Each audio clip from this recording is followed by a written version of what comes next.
So there we are, and great to have everybody. Welcome to the MoneyMagpie ETF webinar. Now we're going to be talking about all things exchange traded funds in the next hour, because ETFs are understandably incredibly popular at the moment with investors. I say understandably because, you know, they're cheap, they're transparent, and they cover pretty much every asset class you can think of. So it's a really interesting area. Now, first, of course, I do need to say that nothing in today's session should be taken as financial advice. It's all good information, but ultimately you need to do your own research and, if necessary, speak to a qualified financial advisor about your investments. So having got that out of the way, I'll introduce you to our fabulous panel. Firstly, say, if you just unmute yourself and say hi when I say your name, that would be great. Firstly, Roel Houer, from VanEck. They are the sponsors of this event, and VanEck has some of the top performing ETFs on the market at the moment. So that's why I've got them. So say hi, Roel. Hello. Hi, good afternoon. Nice to have you. We also have Terry McGivern from the investment platform AJ Bell, which I know has a lot of ETFs on offer, including some of VanEck. So Terry, say hello.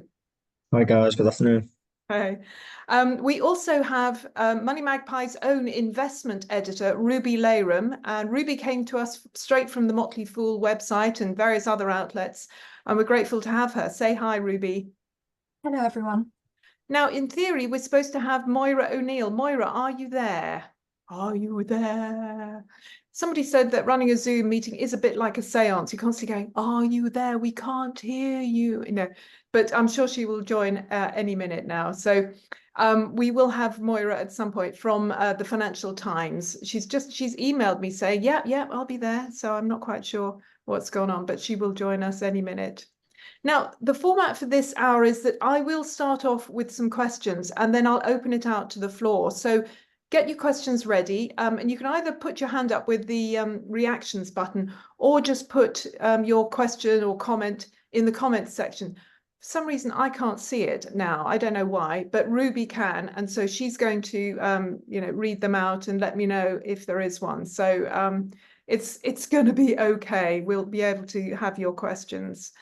Now, I'm just going to start with the first question, which is, I put it out to Roel. Why not Roel? I'll start with you. What is an ETF and how does it work? An ETF stands for Exchange Traded Fund.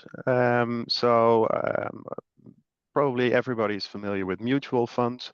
You give an asset manager your savings and invest in a basket of equities, for example, so stocks, for example. ETF is similar, however, the fund itself is traded as a stock on the exchange, on any listed exchange where it is registered. So that makes it possible to trade continuously, so during the day, whereas with mutual funds you usually have once a day or once a week or sometimes even once a month that you can trade in or out. With ETF funds, exchange traded funds. Yes. Sorry. Carry on. Yeah, will do. How it works is, well, basically you find out a ETF that you're interested in buying, and you go to your broker and put in the trade, and it's as easy as trading individual stocks. And the advantages are, of course, that you still trade in a basket, so it is, after all, a fund, and oftentimes it's a passive fund, but maybe we'll delve into that a bit deeper later on. Yes, absolutely, because there are all sorts. The more you look at it, the more you think, good gracious, there's a whole load of different types. And Terry, of course, you have a lot of ETFs on your platform, on AJ Bell. So why do you think ETFs are so popular at the moment? Because every time I turn, it's ETFs, whole companies just doing ETFs.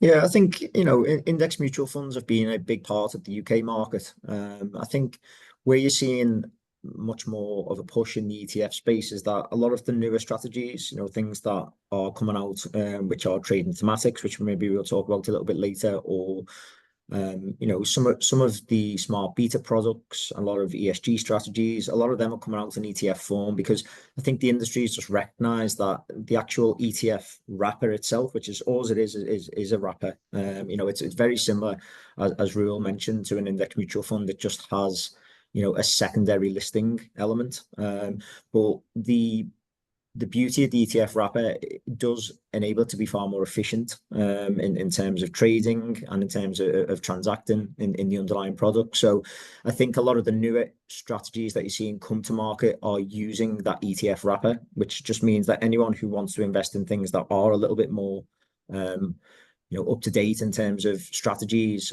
you're basically limited to only using ETFs to access them, which is obviously increased the popularity of these types of vehicles. They're just far more flexible as well for managers, issuers, in terms of the way that they transact and the way that transaction costs are handled within the wrapper. So I think given that they are a more efficient vehicle than the old style index mutual funds, I think we'll continue to see more and more issuance of ETFs and ETF strategies within that vehicle.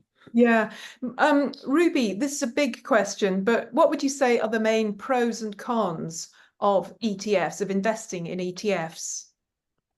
So from my perspective, I would say the passivity of ETFs. So the fact that you don't have to constantly be rebalancing your portfolio, you don't have to research into every single company that's within that fund. You can just sort of research the general ETF itself. Obviously, ETFs are managed by the companies that issue them, so you don't have to do as much research yourself. So from a beginner's perspective, it's just a lot easier than sort of going through and actually picking out individual companies yourself.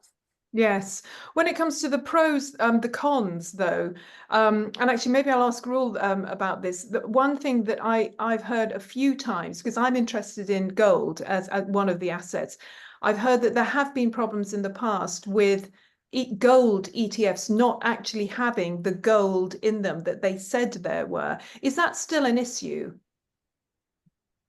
It is because commodities are so like gold, for example, are physical products. So directly investing in them is not as easy as directly investing in a company because those shares are traded on the market directly. However, gold requires someone actually having the gold in place. There are now instruments that make it a bit easier. So there's two sort of firewalls that make it a little bit more difficult. One is that to invest actually in actual gold, you have to have a party that actually manages and safeguards the gold. And the second sort of threshold is that they're often traded in ETNs, and with ETNs, unlike with ETFs, you're not directly the owner of the underlying investment.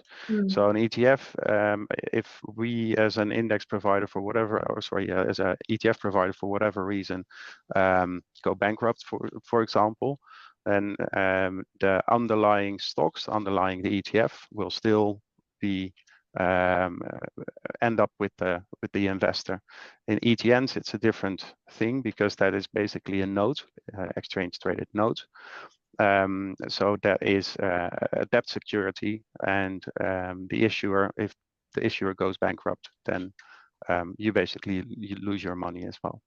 Okay, Yeah. so that's a rather more sort of highfalutin type, that an ETN, an exchange traded note. You're not actually investing in the underlying product. It's a note. It's a kind of, is it a kind of derivative, would you say? No, but it is it is like with a mortgage, it's collateralized with the investment. So with a mortgage, it's collateralized with the actual house. And with gold ETN, it's collateralized with 100% gold. Oh, Yeah, so the intricacies of commodities are a bit more yeah, complex. oh, cry. I think on that one, Jasmine, I mean, Yeah. it is important to clarify that there are ETFs, or ETCs, exchange traded commodities, that are available in the market that are physically backed by the gold underlying, and they are. If you want to have access to the actual underlying gold, you need to make sure that you choose a physical product and one that's allocated, so that you're not ending up in a product where, you know, as Roel's mentioned, it's based on a promissory note, where someone somewhere is saying that they'll give you the return of gold, and theoretically they're owning the gold, but they're only giving you the return of it. If you own an actual physical allocated ETC, then you are, and the actual ETC itself has access, and it's stored in vaults, the underlying Right. gold. You've got Yes. to in the That two makes different. you feel a lot more secure, I think, if you've got that.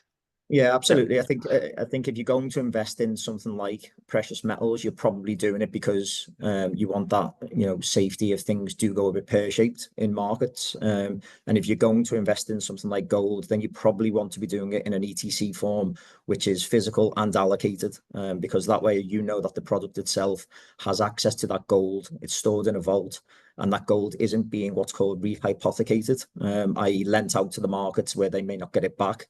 It's actually named and basically belongs to the ETC itself. So I think it is really important, if you're going to own gold in this type of structure, that you do choose a physical allocated product rather than a product that is an exchange traded note, as Roel said, which is pretty much just a promise to pay you the return of gold without really any real surety that you will get it if things do go bad. I'm glad you've Exactly. mentioned ETCs, because so we've got ETFs, exchange traded funds, you've got ETNs, exchange traded notes, ETCs, exchange traded commodities. There are a few others, aren't there, Terry, to go through? Yeah, I mean, the easiest way to think about it is all of these are exchange traded products. So ETP, I suppose, is the very top of the framework. So all of the underlying are exchange traded products, and then it just splits down into the various different asset, or the different ways that they are investing. So an exchange traded fund is quite familiar to people. It's similar to an index mutual fund, as Roel mentioned. It's just got a listed element to it. Exchange traded notes, as Roel mentioned, are based on promissory notes, which are like debt instruments of promise to pay the underlying return of the assets of the underlying instrument, sorry. And then you've got exchange traded commodities, which are actual, you know, almost an ETF, but basically only holds the underlying commodities, the physical commodities themselves, or attempts to pay the return of the underlying. So, you know, it can become quite confusing with all of the, you know, the sort of acronyms and things, but the easiest way to think of it is all of these are exchange traded products, and then there's just subsets within them, ETF, ETC, ETN, then underneath. Great. Now we've got a comment. I found the comments. I can access them, I'm pleased to say. This is Stephen Wallace says, can UK investors invest in ETFs which have Bitcoin and Ethereum as the underlying assets? If so, can this be done through a SIP or ISA? Yes, so ISAs. So who would like to answer that? Roel or maybe Terry? Who would like to answer it? Yeah, I'll quickly touch on it from a platform perspective. I think Roel, I think you guys, VanEck, have got some crypto products, so I'm sure Roel will probably have more on in terms of information than me. My understanding of it is that it's not possible for retail customers to invest in them products in the UK market, and certainly not via an ISA or SIP at this time. Investment in crypto products are limited at the moment to qualified investors, professional investors, and that's a recent change in the rules in the UK market. So there are products out there that do obviously own the underlying crypto asset, and they are listed as an ETF, an exchange traded fund, but at the moment they're off limits to UK retail investors. So you wouldn't be able to go onto the AJBL platform, for instance, and buy any of these at the moment. Whether that will change in the future, maybe not. But may be able to offer a bit more insight onto that side than me, because VanEck do cover crypto products and they're stable. What do you think, Roel? Well, it is a very interesting market, and I can't go into too much detail here of our own individual products, but that is definitely an option we're investigating for UK investors specifically. And we get back to the distinction between ETFs, ETNs, etc. Our crypto funds within Europe are ETNs. Mm-hmm. So there, it is 100% collateralized with Bitcoin, for example, note. Okay, that's useful to know. Now, Stephen's got an extra question. It said, are high net worth or sophisticated investors also restricted? Is that the case? Terry, what do you think? So you can, with most platforms in the UK, nominate yourself as a per se professional investor. Most platforms will have a particular set of rules that you would need, or criteria you'd need to fulfill to be able to basically nominate yourself as a per se professional investor. If you pass those tests, then you can access these types of products, because you're basically removing yourself from the classification of a UK retail investor and basically giving yourself equivalent status to a professional, a professional investor. So when you do that, you do lose a lot of, retail investor protections and things, though. So it shouldn't be done lightly, just to get access to something. And some of the criteria that you'd need to follow are quite stringent from the platform. So I know I think there's 3 criteria on the AJBL platform. It's a certain level of net assets, a certain number of trades that you've performed in similar instruments in the past, and or experience in I think in the industry. So you need to fulfill 2 of those criteria for the platform to nominate you as a per se professional investor. So there are ways that you can access them, but it is quite difficult for retail. And I think the better thing to do to retain the retail protections is for people to probably wait until the regulatory environment loosens up a little bit, and some of the safeguards remain in place, so that people can access them in a bit more of a ordinary, normal fashion. Yeah, because probably good to mention that the safeguards and the protection that you enjoy when you're a retail investor, that also goes for your other products when you apply for that professional. Correct. Yeah, as Terry says, it's not a decision you should make lightly. Interesting. Yes. So the reason I'm guessing that people are so interested in the Bitcoin, Ethereum ETFs potential is really a potential tax threshold, tax haven. As Stephen pointed out, potential to put it into an ISA, potential to put it into a SIP. But are there other advantages to having a crypto ETF, or because me personally, I would just invest in the crypto. Why wouldn't you just buy Bitcoin, buy Ethereum, go onto one of those platforms and do that? Are there other advantages, would you say, for a crypto ETF? You're nodding, Terry. Yeah, I think there are. It's a familiar form that people can invest in. I think some of the barriers to entry on crypto are quite intimidating. In terms of self-custody and owning managing and owning a wallet, actually logging on to various different exchanges to try and transact in the underlying crypto directly. I think it can be quite intimidating for people who are new to the space. So wrapping it up into an exchange traded fund product, which they may already be familiar with because they own stock ETFs or bond ETFs and things, just makes that barrier to entry so much lower. So you can understand why I think it's so attractive for people who have seen, crypto absolutely tranks the performance of standard assets, and people want maybe to participate in that sort of performance story, they're probably going to want to access it in something that's familiar, and easily transactable.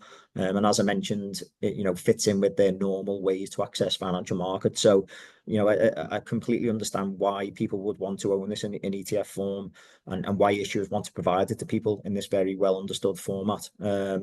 It's just at the moment it's just not possible for retail audience, and unfortunately, but hopefully, things may change in the near future on that side. Yeah, and that's the advantage of going through ETFs, and ETF providers in general, is that you have, Ruby mentioned this already as well, you have the manager taking care of a lot of the groundwork that you now don't have to do as an investor, because also the access to the platforms for example Ethereum or Bitcoin trading, it's all taken out of your hands, and there's then also an efficiency part to it, in terms of bulk trading, good access, and perhaps lower transaction costs, etc. Interesting. Sorry, Karen, Terry. No, there was nothing to say on that one. I think, I agree with Roel. It is all about efficiency, really, and familiarity. With crypto being such a bit of a minefield. Yes, absolutely. I totally understand that. Ruby, I'm going to bring you in because I'm wondering also about, so I'm thinking about starter investors, but also people who've been investing for a while. Are you aware of people who only invest in ETFs? Because it seems to me, really, ETFs cover, I mean, we've just talked about crypto, admittedly not 100% in this country, but it pretty much covers all the assets. Have you heard of people just investing in ETFs? I mean, do you think that would be a good way to have your mixed portfolio? I mean, yeah, I've heard of people, not necessarily just ETFs, but people who have, say, ETFs, and then they also maybe invest in a stocks and shares ISA that doesn't necessarily have an ETF, but it's still that sort of fund that you don't necessarily have to go through and do every part of the process yourself. You're investing in one asset essentially, and then the company who issues that are kind of picking what's inside of it.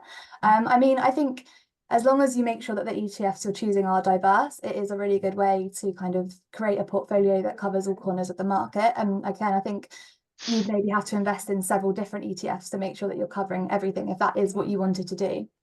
So what kind of things can you cover, Ruby? I'm thinking, obviously we've talked about gold, we've talked about sort of crypto, but there are various things that ETFs cover.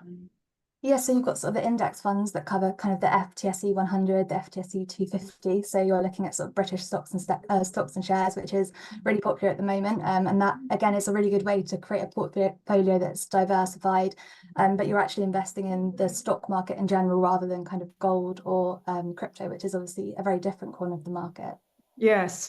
I've actually got an India ETF at the moment, which is doing rather nicely because I believe in the Indian economy going forward. Terry, are there any other sort of geographical ETFs that are particularly popular at the moment? Yeah, I mean, particularly popular at the moment. I think your exposure to the US equity, US stock market is by far and away the largest. I think in most people's portfolios, it's the largest part of the global economy, and it also represents, the biggest chunk of market cap in terms of like global equity or global stock indexes. So I think, you'll always see the S&P 500 trackers, ETF or index in mutual funds, or always be, behemoths really, and take up large parts of people's portfolios. We look around, and I think Japan has been an interesting area of late. We've started to see some people look at Japan because, Japanese stock markets have enjoyed a little bit of a renaissance recently. India is one. We have in the past seen China see significant inflows, but that has waned. Post-COVID, when they've emerged from lockdown, it hasn't really gone as well as people expected for Chinese markets. So that's sort of tempered enthusiasm for that part of the market a little bit. But India is one that we've seen a lot of people enter into. there's obviously, you look at, you know, emerging markets, and they continue, I think, in investors' mindsets to look like attractive areas to invest. They've just never, over the last couple of years, really caught up. You know, the US equity market has absolutely stomped over everything, really. Probably just because so much of the tech sector and the performance in that tech sector. But, you know, we still look at us within our team and AJ Bell anyway, was to look at Asia Pacific and them emerging market regions as real engines of growth for the global economy over the next 5 to 10 years. So, you know, there is potential, that and using ETFs can give you very broad, you know, low cost access to them types of regions, which would be very difficult to sort of build a portfolio if you were picking the individual stocks yourself. I think, you know, there are certainly ways and areas of the market that you can access via ETFs very, very efficiently, low cost, with, as Ruby mentioned, good diversification, to give you access to some of them, you know, bigger, broader investment themes, really. So when you say emerging markets, do you mean a sort of emerging markets fund? Because I've seen, you know, quite a few that just called emerging markets, which I'm assuming has sort of spread over 10, 15 countries.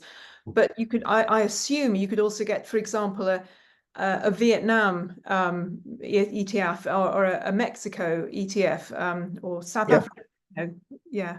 Yeah, you can get products that are a bit more broader, and they'll encompass things like emerging markets, which are markets that the index providers deem non-developed. So, you know, they are not yet at the level of maybe the Western sort of markets, you know, the likes of the UK, the US, Europe, Japan, in the Asia Pacific region. So they deem this collective group of nations as emerging, i.e. they are soon probably to mature into fully developed nations, but not quite there yet based on the criteria for the index providers. So you can get products that will track a range of these different nations, and they're called emerging market products. And then you've got, you know, your single country ones as well, the likes of, like you mentioned, Vietnam and things like that. There are, you know... Oops. Sorry, I've just... You've muted me. Sorry about that. Yeah, some of them may not even be named as emerging markets. I mean, if you get to the really, really small but very fast growing nations, they might actually be deemed frontier markets, and they are ones are, you know, very nascent, very just about starting to get their economies really motoring. So, you know, but they are available. A lot of them are available still in ETF form. You've just got to be careful, that in some of these very, very niche areas, you know, the funds that you're using, even though they are ETFs and they are very liquid, they might actually still be relatively small, you know, in scale, and maybe still be quite high priced and high cost, because there's not a lot of competition in the market for that sort of area. Right. So, you know, I think the one thing that we always tell investors is cost is controllable in your portfolio. You should always look to minimize costs wherever possible. If you're going into the really, really niche areas of the markets, you're going to pay a higher cost than if you're buying, you know, broad, you know, sort of well diversified emerging markets products, or, you know, like global ETF trackers or something like that, where you can access financial markets globally, and economies globally at a very, very low cost. So you just need to be careful if you're going into the more niche sort of frontier emerging nation, single name emerging market nations. Yeah, actually, that reminds me, because I was going to ask, I'll ask you and the others, what would you say was an average cost for an ETF, and what's the sort of lowest and highest? Because that generally, I mean, they are considered to be pretty cheap compared to other funds on the whole, aren't they? Yeah, I think if you were thinking about something like, you know, normal developed market equities, you're probably looking at around probably 10 basis points, 0.1%, as your sort of, you know, ongoing costs. If you start moving into things like emerging markets, you're probably looking a little bit higher than that, maybe 15, 18 basis points, which would be 0.15 and 0.18. But, you know, generally, I think if we look at, you know, the assets that are in ETFs as a whole, I think the sort of asset weighted average price is probably around 0.2%. When you compare that to active funds, which are, you know, could be upwards of 0.8%, 1% to access that manager. You can see the difference in cost between the broad passive ETFs and what you might pay if you're investing in an active mutual fund. Sorry, Roel, would you agree with that? Are those the sort of charges that you would expect? Yeah, no, 0.1%. Then you'd really be in the realms of the very, very plain vanilla broad market index funds or an S&P 500 ETF, for example. And then you can sort of, as a rule of thumb, think about the more complicated or more niche you get, the more expensive, as Terry already mentioned, it becomes. As a ETF provider, we specialize in thematics, for example, and our most plain vanilla product is still has some specialty attribute to it, and so we start around 0.35% in a management fee, and then for more specific themes, so we have a defense ETF, for example, or a couple of sustainability ETFs, and there you're more in the realm of 45 to 55 basis points, or 0.45 or 0.55%. And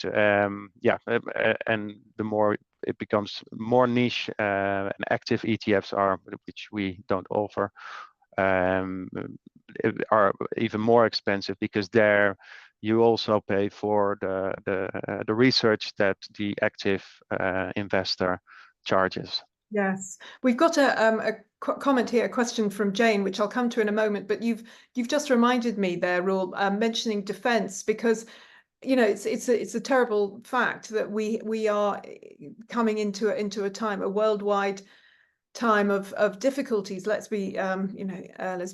There's wars around, so defence as an area does seem to be increasing in interest in terms of investment. I mean, I have to say it's not something that I personally touch, but are you finding that there's a lot more interest in that with a lot of your customers? Yes, there is, and completely agreed with you that it is a sensitive subject. So, and we were the first ones to offer an ETF like that in Europe. So we knew very well that we had a lot to lose as well by offering something like that. So, but I think, yeah, as you say, it is a fact of the current society that it is more likely, and there's simply a lot more money being invested by governments into defense, which is about time, because in Europe we have not been investing enough, meeting the requirement, and we're sort of had the wake-up call due to the conflict in Ukraine, that more has to be spent, and then it is investing in defense, and with a well thought through strategy, we think that we have a nuanced product, so also including a controversial weapon screen, so companies involved in the production of, for example, chemical weapons, etc., are excluded. Also, companies delivering to countries that are not adhering to treaties and global pacts are screened out. However, it should still, it's no sugarcoating that it is still investing in companies that manufacture weapons and are part of the defense industry. Interesting. Yes. So Jane has put a question. So if you've got any questions, put them in the comments while you still can. Put it in the comments, or click on the reaction button, put your hand up, and you can say it direct. So Jane has a question for Terry, which is, what are the problems with recording taxable income from accumulating ETFs held in a GIA dealing account? Terry. Yeah, I mean, it's a difficult one, tax, because it's obviously very unique to people's individual circumstances. But I mean, I'm not sure exactly what problems as such Jane is mentioning. There are a couple of things to be aware of with tax with ETFs in the UK. I think the broad thing to understand is that in all instances, whether it's you're investing in stocks, bonds, or commodities, you're going to pay capital gains tax if it's outside of a ISA or a SIP. And then when you look at the individual asset classes themselves, stocks will pay dividend tax for the income that the stocks pay you. Bonds will pay you, you would pay income tax on the income that bond funds will pay you, and commodities don't pay an income, so they, not subject to any tax. So generally, the sort of rule of thumb is that you would keep your bonds sheltered because your highest marginal tax rate is probably going to be your income tax rate rather than your capital gains tax. But as I say, it's very varied depending on individual people's circumstances. On the idea of accumulating ETFs, it doesn't matter whether a fund is distributing or accumulating. You will pay dividend tax on whatever. If the fund retains the income and then reinvests in the value of the units, you would still pay income. You would still have to pay tax if you were in a GIA structure. It's not the case that you only pay tax if it pays out the income to you. So accumulating units are still subject to tax. So that's something to be aware of. And there are a couple of other things to be aware of. If you invest in an offshore ETF, most ETFs that are based offshore would have what's called UK reporting status, which would mean that your capital gains will be taxed at your capital gains tax rate. If they don't have UK reporting status, then you will be taxed at your income tax rate, which, as I say, for most people, the marginal income tax rate is a lot higher than the capital gains rate. So you should make sure that any ETF that you are buying, if it's actually based offshore and it's not a UK based product, i.e. it's not UK domiciled, it should make sure it has UK reporting status, because it generally means that you're going to be subject to the capital gains tax rate rather than income tax rates. And then the last thing to be aware of is something called excess reportable income. So even offshore funds that do have UK reporting status do have to report excess reportable income, and that's income that's earned by the fund that hasn't been paid out as a distribution. So you will get an ERI sort of number from the funds, probably provided by your platform, and you need to include that in your tax return if you have to do a tax return, to make sure that you're paying enough tax on the whole picture. So ERI is normally a very small number, but it is something that I think sometimes can be a little bit overlooked. I think for most people, it shouldn't be a massive number where they're going to be subject to a huge amount of tax from ERI at all. But it is something that you need to be aware of.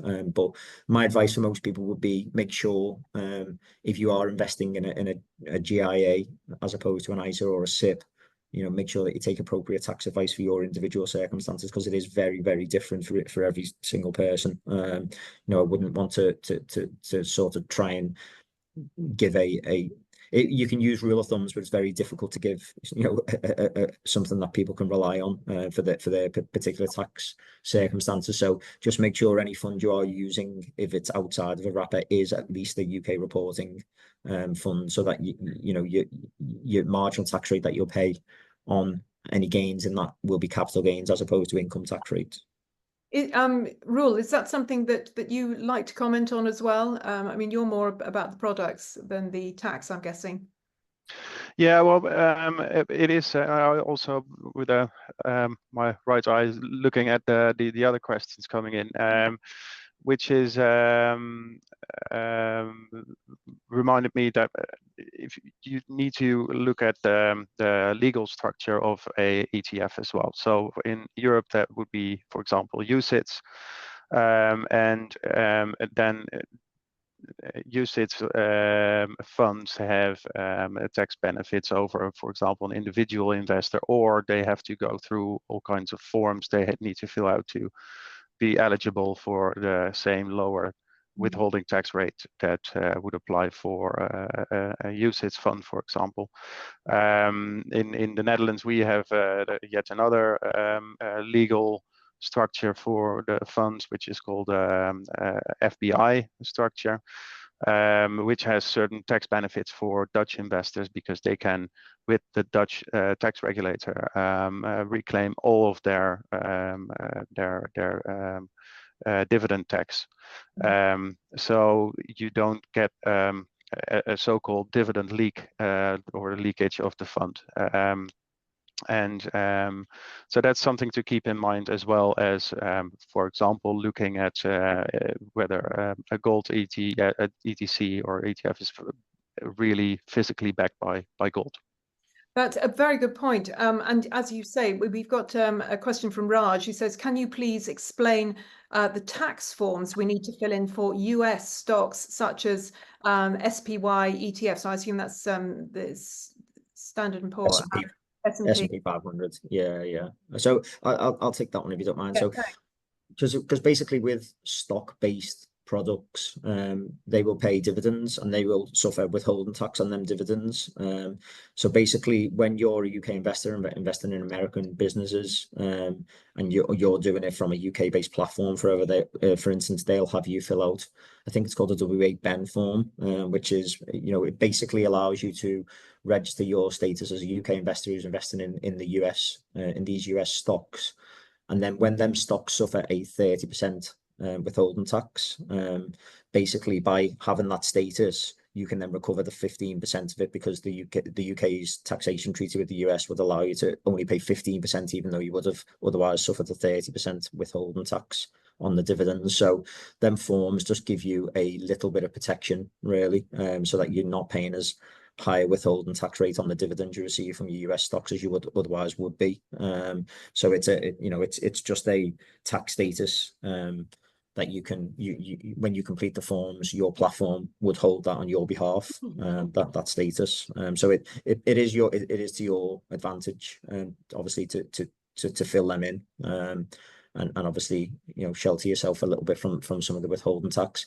And it's also on a related point, something that you need to think about in terms of where you're investing as well, and when you are investing in ETFs, as to where the fund is domiciled. So most ETFs are in Europe and they're available for sale in the UK, are domiciled in either Ireland or Luxembourg. And that's because both of them nations have quite extensive taxation treaties with various different countries. So generally, there's not a lot to choose between them, but in some particular areas of some particular markets, you are better owning, say, an Irish domiciled ETF than you will be owning a Luxembourg domiciled ETF.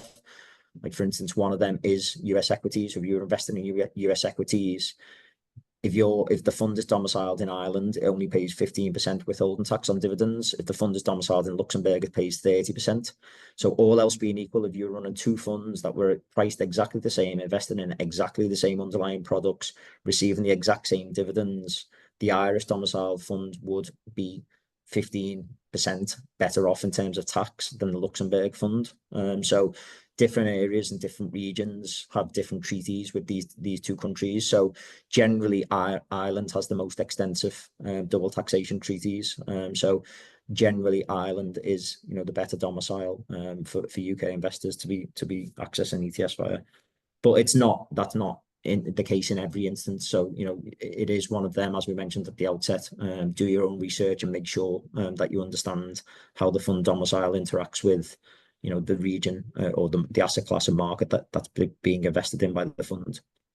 Great. And now I'm going to move to Alan's question. Alan Mayo says, how do you tell whether a gold ETF or ETC is really backed by physical gold?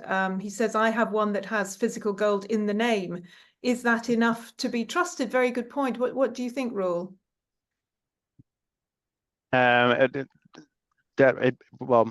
There is a very good chance that it is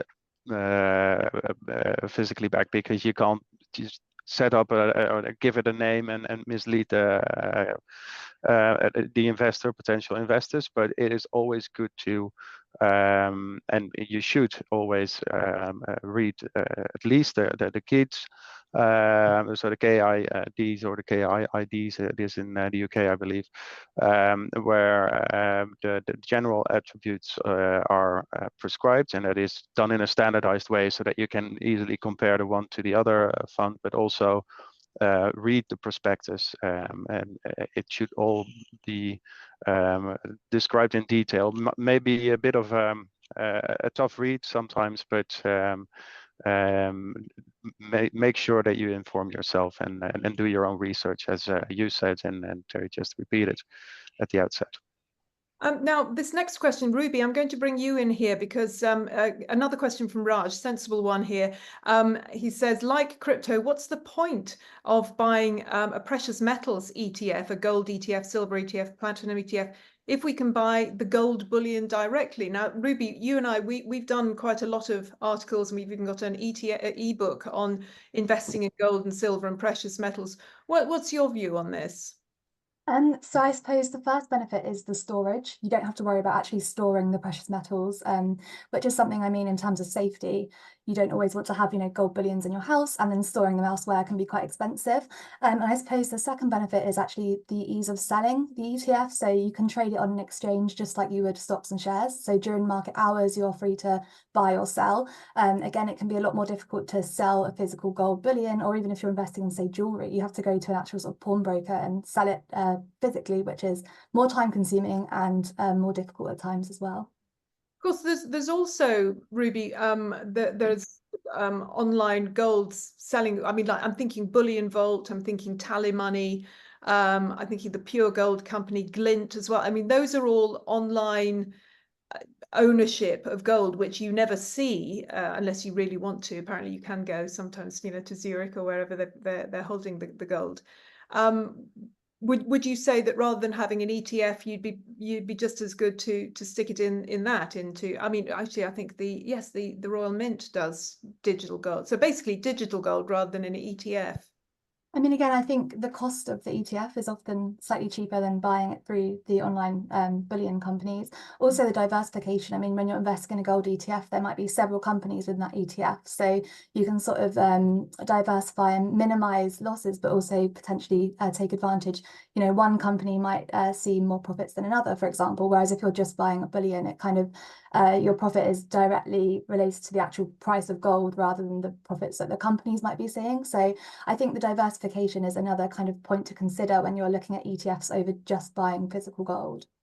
Yeah, that's the point. Roel, is there such a thing as just a precious metals ETF rather than gold ETF, silver ETF, platinum? Can you do a sort of a basket of precious metals ETF? Do you know? You certainly can, for example, also essential metals are very popular at the moment because of the energy transition that we're in.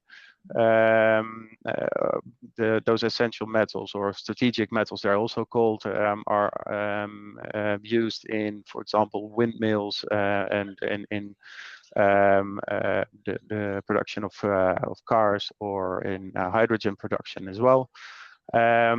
So that is another example of the diversification advantage that Ruby also just mentioned of ETFs. That there is a multitude of different strategies, and because it is spread over a basket, the optionality exists not to put your eggs in one basket, but invest in multiple metals at the same time. And that goes for different commodities, but also different kinds of stocks, or even multi-asset ETFs, so different asset classes where you can invest through one ETF. We've had some really good questions. Make sure that there's 10 minutes left. So if you've got a question, put it in now, and I will definitely ask our experts. But one thing I was thinking about, as we mentioned, defense, of course, there are other areas that you can get ETFs in. Terry, what's popular? What are you guys seeing as areas that are of use? I mean, is it food and farming? I would have thought that, or maybe water, or as Roel's mentioned, energy production, etc. What sort of areas for ETFs are worth looking at the moment? Yeah, obviously it depends on people's own sort of investment beliefs and what types of things they want to own. On our platform, we don't try and obviously choose for people. We try to just give people the choice and let them choose. But we've seen thematics become quite a large part of the ETF landscape, and thematics are slightly different than the way that you'd normally invest in terms of where you maybe would invest in like the US stock market or the UK stock market. The idea behind thematics is issuers are picking themes that they think have long-term investment potential, things like aging population or clean energy or biotechnology, things along these lines, and then creating products that try to invest in businesses that will be at the forefront of them themes and obviously profit from them themes. So it's a slightly different way of thinking, but it's trying to give people, easy, simple access to these big, mega trends, I suppose you could call them, as I mentioned. So things like aging populations being one that people have found interesting. Things like smart city infrastructure, with Wi-Fi and connected devices and things. Automation and robotics has been quite a successful theme over the last couple of years, particularly with the growth of AI and tech and things along that line, them lines. So we're seeing more and more themes come to market. I think what you've just got to be careful of with thematic products is no one has a crystal ball, in terms of what will be the next sort of growth engine. And a lot of these products get released after the theme has already become popular, which means that the prices on them companies that will be in the product have already ran up. So there's a danger that you could enter the theme in an ETF that's being brought to market to try and capture it, and the best or a big chunk of the initial moves already happened.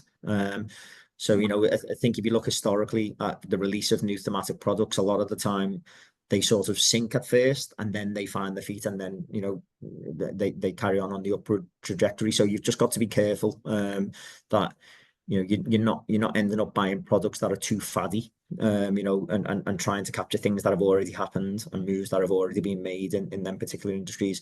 Not to mention the fact that in a lot of these nascent sort of new themes, the companies that are really at the forefront of it remain private, and the ones that are publicly available to get put in a fund that's sold to retail audience maybe only have a small element of their business is related to it. So you're not really at the sharp end or the real sort of value creation. So you just got to be careful if you are going to buy a thematic product that you research the type of businesses that it owns, the way that they're selected for the fund, and really make sure that the companies that the fund will own are genuinely exposed to the theme, and not just sort of included in the product because it gives them mass market appeal. I would imagine AI is a typical one at the moment that would fit all those criteria that you've just mentioned. Yeah, I mean, AI is obviously, we've seen what's going on with ChatGPT and things like that, and then we've seen the growth of NVIDIA based on the chips being used for some of these the technologies that underpin the AI revolution. And I think it is a very, very interesting space, and it's got so much eyes on and attention at the moment. The problem is, as I say, is there are some businesses that are very keyed into AI and will be really doing well as a result of the boom, and then there'll be others that are, if you're any sort of business and you say, oh, we're starting to use AI in our business, you could capture a little bit of that sort of bleed across, because people are like, oh, they're using AI in their business. And it's when you get down to brass tacks of how much exposure are they actually, to the AI revolution, it may be not there. So you've just got to be careful not to get too wrapped up in the hubris and the sort of emotion of trying to run with the herd in this big thing, and really make sure that if you are going to try and invest in AI, you're getting exposure to the companies that generally are going to, make a difference in that space, or generally are using it to revolutionize their business. So it's just really doing your research, I think, in this space, and with something that's such a new area of the market, you've got to make sure that you do your research, and you don't just buy blindly and think you'll sort of capture some move upward, because we've seen that in 1999 2000s with the dawn of the internet stocks, and we saw how that worked out. You literally put .com in your name, and you saw massive inflows. So I think you just got to be careful as investors that we don't get too swept up in the hype. And Roel, we've talked about ETFs, ETNs, ETCs, ETPs, the overall, but there are various other types of ETFs or sort of areas that I know I've looked at them and thought, I'm sorry, it's a what? Can you just explain, for example, what's a synthetic ETF? That sounds very weird to me. That is so.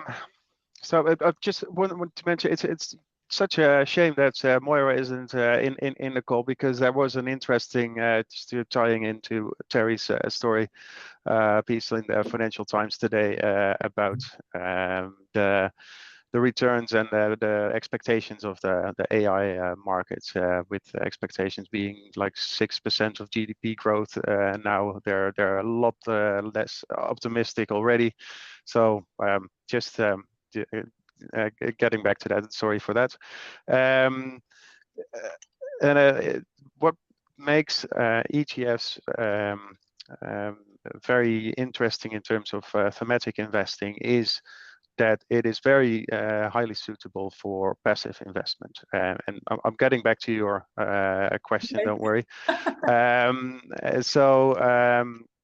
That makes them transparent, the strategy transparent, and because passive investment is rules-based investing, so you have preset rules that decide where you invest in and what kind of exposure you will get in the ETF, and that helps you as an investor because you can read that methodology and ahead of time know exactly what you will be exposed to. So, for example, our pure thematic ETFs oftentimes have a requirement that the companies need to get at least 50% of their revenue from the theme you're investing in. Another attribute of passive investing is that it's the index, which is not something you can invest in directly, but it is basically a scorecard, just an average of how you calculate a certain theme or market's performance. And then the asset manager tracks that index by buying the stocks, for example, in the same weights in the fund that the index has. Now you can do that in a number of ways. So you can actually buy those stocks that make up the index. However, you can, and that is physical replication, and then you get to synthetic replication, where you use derivatives, for example, to get the same exposure. So commodities are, again, a good example. You can buy the actual physical gold, but you can also buy futures on gold, which is a future is a derivative. It's an agreement to buy or sell something in the future, and through those derivatives you get exposure to the market movements of gold. However, you do not actually hold the gold itself. Okay. So that is the difference between physical and synthetic investing. Well, actually, speaking of gold, and this is going to be the last question because we're really pretty much at time. But again, Raj, excellent questions, Raj. Thank you very much for these. Is there any tax advantage of buying precious metals directly and via an ETF? The first thing that comes to my mind is buying sovereigns. You don't have VAT, gold sovereigns. I mean, that's one thing. But finally, Ruby, do you have a view on this, the tax advantages of buying precious metals directly and or via an ETF? I mean, to be honest, I'm not 100% sure I'm the right person for that question. I think, as people have said before, you know, it really does depend on your individual circumstances. I mean, you know, you have to pay capital gains tax on these investments anyway. So I think it really is a case of looking at your individual circumstances and kind of, again, it's probably a good idea to actually seek professional tax advice on this kind of thing, because it does really depend on the rest of your portfolio and your individual circumstance. True. Terry, what do you feel? Well, I mean, I'm sort of similar. I'm not completely sure on the tax situation around actually buying precious metals directly. But you know, the way I'm thinking about it, the fact that a precious metals ETF could be held within an ISA or a SIPP means that you'd be shielded from capital gains tax, which I don't think you'd be shielded from it if you were owning, you know, the gold directly, if you're owning gold sovereigns. But again, I'm not sure on the actual tax situation around the direct precious metals. So, it's a tough one, really. If you were owning gold in a general investment account, like a gold ETF in a general investment account, you would still be subject to capital gains. So that might just be a like for like. But I do think that, once you wrap it up into a financial wrapper like an ETF and it sits within an ISA, which is a tax wrapper, or a SIP, which obviously is a self-invested pension plan, you are sheltered from most forms of taxation. So, I think that probably is one of the advantages of owning it via an ETF rather than directly, because it allows you to put it into one of them tax advantage wrappers on platforms. That's great. And finally, Roel, is there anything that you'd like to add, anything we haven't covered about ETFs, just to finish off, and particularly from a VanEck point of view? I started and realized that I want to tell a lot more about passive investing and the ways indices are put together, and really that is where we excel as a company. So probably also one of the reasons that I like speaking about it. But I do think that we covered most, and yeah, we're very thankful for being invited to this panel, and I'd recommend always look into the documentation of the fund. Definitely, as Terry also already said, nobody has a crystal ball to predict the future. So make sure you're diversified, and that's probably the best thing about ETFs and index investing by extension. That you need to diversify your portfolios, and then you have now enough flavors with ETFs to add your own likes and sort of your prerequisitions to add into your portfolio. Yes, I mean, I agree. I'm a big fan of index trackers and ETFs, the automated one, basically cheapness, and they do seem to work. Terry, I'm guessing that you have seen outflows recently from managed funds and inflows into more index trackers and ETFs, have you? Yeah, I think the industry generally is seeing, active managers have suffered outflows. They've struggled to beat the broad indexes over the last, over a number of years. So I don't think it's a surprise that we've seen outflows from active managers and seeing them inflows going into ETFs and index funds. I think, in the retail end, we're probably more, I certainly, speaking anecdotally, I'm surprised at how keen retail audience are for ETFs. We maybe haven't seen that same sort of appetite amongst advisors who generally use platforms. And I think that is one of the areas that we maybe haven't touched on as to one thing to be aware of with ETFs is that you can't fractionally trade them because they trade on an exchange in whole units.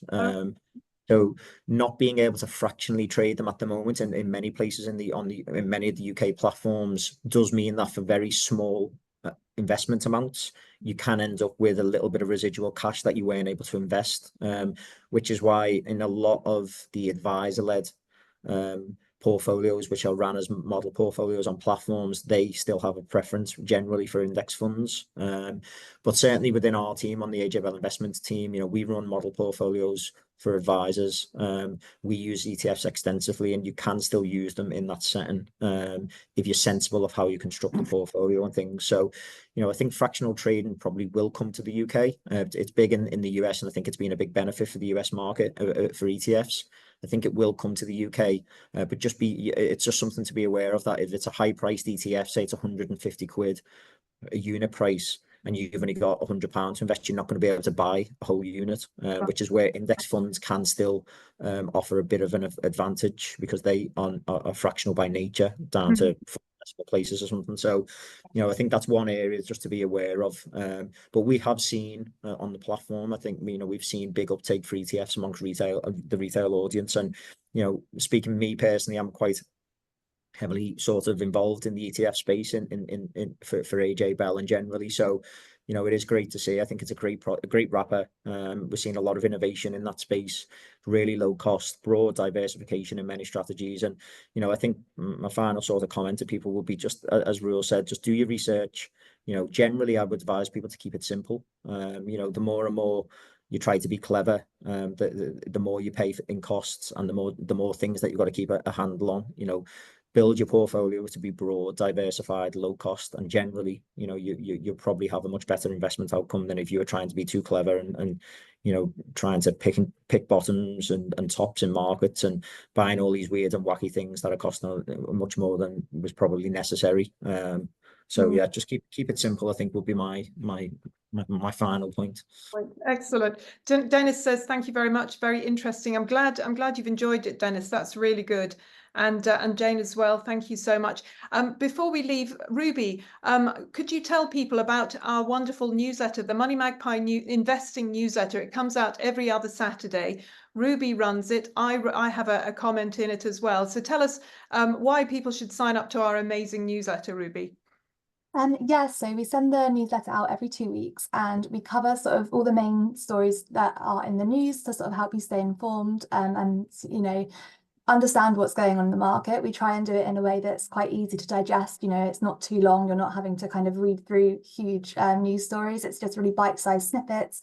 And we also give sort of top tips and sort of insights into kind of different investing strategies. And we also kind of cover the recent articles on the MoneyMagpie again, so that you can kind of get a quick view of what we've covered without having to, you know, read really long articles. If you're kind of in a rush, you can, it's a really good way to basically just have a good overview of everything that's happened in the last 2 weeks. Great, thank you, Ruby. And in the next one, we will have a recording of this whole webinar. So if you missed anything, if you were late, quite a few people came in halfway through. Somebody's just come in about 5 minutes ago. You can go and have a look on the newsletter. It'll be there. It's totally free. Just go on to moneymagpie.com. And if you're watching this now for the first time, go to moneymagpie.com and sign up. So thank you so much to my expert panel of Terry McGivern from AJ Bell. We've had Roel Houer from VanEck, and also Ruby Layram from moneymagpie.com. It's been great to have you. We will have more of these. So keep having a look and sign up to the newsletter to find out the next one. Thank you very much, and see you at the next one. Thanks very much. Have a great day. Thanks, guys. Bye.